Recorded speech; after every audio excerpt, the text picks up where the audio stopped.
गत फेब्रुआरी मासरे नवीन सरकार रे जिते भोटन अकाउंट आसला बजेटर आकलन थिला 2,55,000 कोटी एवं वर्तमान ए सरकार रे से एका बजेट रहा 2,65,000 कोटी किसी अधिका हलानी बहुत गुड़े प्रतिश्रुति देते प्रतिश्रुति पालन हलानी केवल विभिन्न योजनार ना चेंज कर हिसाब करी बजेट जो शुणुली 40 रु ऊर्ध्व योजना ना केवल चेंज होती आपन देखिए कालिया योजना ताकू सीएम किसान करवा विजु स्वास्थ्य कल्याण योजना को गोपबंधु जन आरोग्य योजना करवा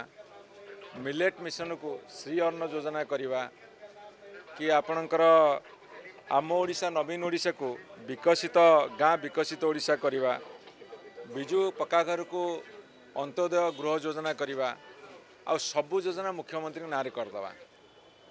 जहाँ बहुत कसरत कर बहुत चेष्टा कर चेष्टार सफल होती पुराणा कथा को नुआ रंगरे से रंगायित कर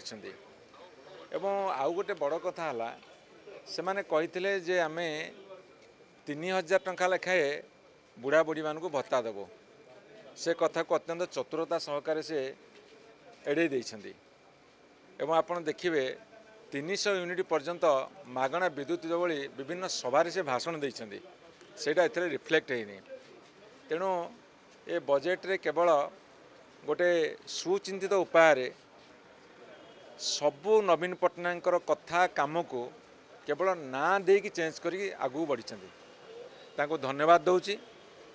नवीन पट्टनायक जो दिशा रे जाइतिले सेही दिशा रे जाइछंदी तांको मध्य मो टिके दुख प्रकाश करी ना चेंज करदेले किछि हबनी किंतु जाओ से जत्नवान होइछंदी ना चेंज करिवारे।